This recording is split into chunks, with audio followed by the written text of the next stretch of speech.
kali ini adalah salah satu hal yang paling sering muncul di kolom komentar tips hemat.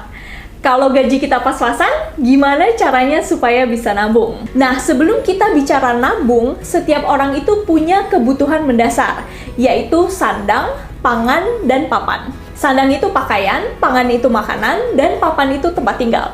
Jadi, sebelum kita bicara nabung, kamu harus memastikan bahwa pendapatan kamu sekarang harus bisa mencukupi kebutuhan mendasar tersebut.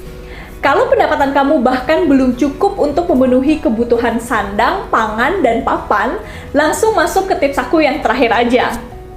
Tapi kalau saat ini kamu sudah memiliki uang yang cukup untuk kebutuhan dasar, tapi merasa punya kesulitan untuk menabung karena gajinya tergolong tipis dan pas-pasan, yuk kita langsung bahas aja tips supaya masih bisa nabung.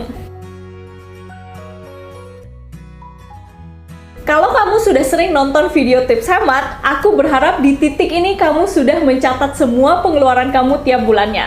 Karena ini adalah salah satu hal yang aku sebut hampir di semua video tips hemat. Tapi kalau belum, ini kesempatan kamu untuk mencatat semua pengeluaran kamu dan mencari tahu apa sih pengeluaran terbesar kamu tiap bulannya. Karena bisa jadi kamu dapat berhemat dengan mengurangi pengeluaran tersebut. Pada umumnya, pengeluaran terbesar kita adalah tempat tinggal, transportasi, dan makanan. Kalau ternyata pengeluaran terbesar kamu adalah hal lain, itu bisa jadi pertanda yang gawat. Nah, idealnya pengeluaran untuk tempat tinggal, transportasi, dan makan tidak boleh lebih dari setengah atau 50% dari pendapatan bulanan kamu. Setelah tahu tiap bulannya uang kamu paling banyak keluar untuk apa, coba pikir atau cari cara gimana kamu bisa mengurangi pengeluaran itu. Misalnya, mungkin biaya kos-kosan kamu harganya mahal karena berada di daerah strategis. Atau kamu keseringan makan di luar. Atau transportasi lumayan banyak habis karena keseringan naik mobil. Biaya-biaya ini bisa kamu kurangi, sehingga uangnya bisa kamu pakai untuk menabung atau investasi. Ini sangat penting. Kalau gaji kita aja udah pas-pasan buat hidup sehari-hari, bakal susah banget buat bisa menabung saat kita juga harus membayar cicilan hutang beserta bunganya tiap bulan. Aku dari kecil sudah dibiasakan nggak boleh berhutang. Kalaupun menggunakan kartu kredit, tujuannya bukan untuk mencicil barang di luar kemampuan, tapi untuk mengatur cash flow. Dan ada keuntungan tambahan pakai kartu kredit, yaitu reward point-nya. Yang harus dihindari adalah menggunakan kartu kredit tapi gagal bayar tagihan bulanannya. Bunganya bisa mencapai belasan persen tiap tahunnya. Online lending lebih parah lagi, bisa belasan persen tiap bulannya alias lebih dari 100% per tahun. Jadi kebayangkan udah kerja susah-susah, uangnya malah dipakai untuk membayar bunga dari hutang. Aku sudah beberapa kali membahas soal hutang. Salah satunya adalah gimana caranya melunasi hutang apabila kamu sudah terlanjur memiliki hutang. Kuncinya adalah melunasi hutang itu memiliki prioritas yang lebih tinggi daripada menabung. Karena jelas supaya bunganya tidak terus bertambah. Nah, cara melunasi hutangnya gimana? Aku taruh link videonya di kolom deskripsi. Salah satu cara agar kita tetap semangat kerja keras dan disiplin mencari uang adalah dengan istirahat atau mencari hiburan saat kita membutuhkannya. Jadi jangan salah berpikir bahwa kerja keras artinya kamu tidak boleh berlibur sama sekali. Karena dengan adanya hiburan, kita justru bisa jadi lebih fresh dan balik lagi produktivitasnya. Tapi jangan impulsif juga. Jadi kebiasaan untuk membeli hiburan. Karena kita sebetulnya punya banyak pilihan hiburan gratis. Kalau suka yang ijo-ijo dan suka aktivitas, bisa ke taman atau kalau di Jakarta ada Monas. Kalau lagi break sebentar, bisa memanfaatkan hiburan internet seperti YouTube.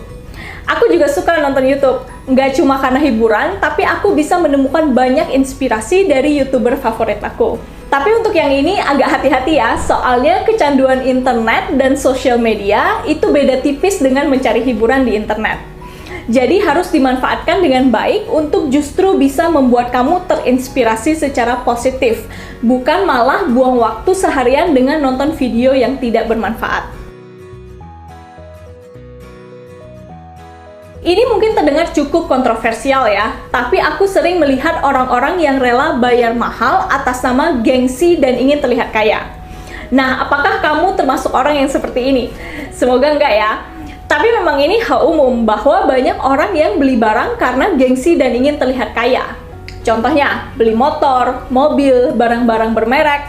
Jangan salah ya, kalau mereka punya kesanggupan untuk beli, terserah mereka, uang mereka. Tapi kalau kita jadinya ngutang demi terlihat kaya, itu harus dihindari. Salah satu contohnya nih, kalian pasti pernah dengar ada tetangga, teman, atau saudara yang pernikahannya luar biasa mewah karena alasan gengsi. Serius, ini kalau kita ngomongin pernikahan, harganya mahal sekali. Mulai dari pre-wedding, gaun pengantin, jamuan makan-makan untuk tamu, hingga honeymoon. Itu semua harganya bisa ratusan juta, dan habis dalam waktu beberapa hari aja. Aku sendiri baru menikah akhir tahun lalu, dan bisa dibilang bahwa aku nggak peduli setitik pun dengan yang namanya gengsi. Saat teman-teman aku pre-wed di luar negeri, musim dingin, dengan salju-salju, bagus gitu kan? Tapi habis uang puluhan hingga ratusan juta. Aku mending masukin uangnya ke reksadana atau P2P lending supaya bisa menikmati keuntungannya di masa depan. Di saat pengantin lain sibuk cari tempat semegah mungkin, dekorasi custom yang luar biasa meriah, aku memutuskan untuk ambil paket yang basic, yang sebenarnya bagus juga kok. Intinya saat itu aku sudah memutuskan budgetnya berapa dan membuang jauh-jauh yang namanya gengsi. Banyak orang yang mengeluhkan, saya mahasiswa, tiap bulannya dikirimkan uang pas-pasan, gimana mau nabung? Perhatikan kata-katanya, dikirimkan, yang artinya masih bergantungan menerima uang dari orang lain. Ketika aku kuliah, uang yang dikirimkan oleh orang tua tidak banyak. Dan aku tahu, tiap bulannya uang itu tidak cukup untuk memenuhi semua kebutuhan. Boro-boro mau nabung kan? Tapi mau minta uang lebih juga lama-lama malu. Jadi yang aku lakukan adalah mencari penghasilan tambahan dengan menjadi guru les anak SD. Saat kuliah itu kan waktunya masih bisa kita atur. Kuliah bukan dari Senin sampai Minggu, pagi sampai malam. Jadi waktunya masih bisa diatur untuk menghasilkan uang tambahan. Bahkan aku masih sempat ikut organisasi di kampus, ikut kompetisi, bukan menghabiskan waktu secara cuma-cuma. Nggak cuma itu, pas lulus kuliah, gajinya berapa sih orang baru lulus? Lebih tinggi sedikit lah dari UMR. Gaji seperti itu nggak akan bikin kita kaya, jadi pasti harus cari penghasilan tambahan.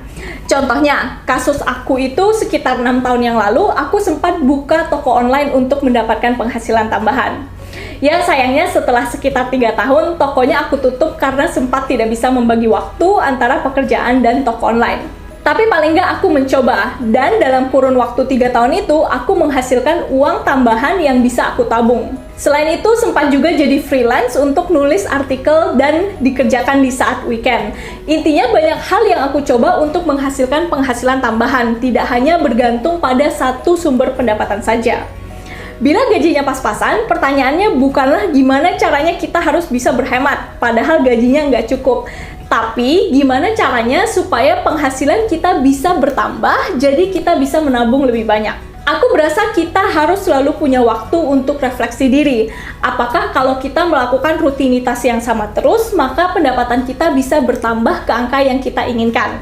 Bila nggak mau kita harus bekerja lebih keras. Dari kerja keras kita ini, pendapatan kita akan jadi lebih banyak dan kita bisa menabung lebih banyak untuk kemudian diputar lagi duitnya dengan investasi, bisnis sendiri, hingga akhirnya kita bisa mencapai target finansial kita.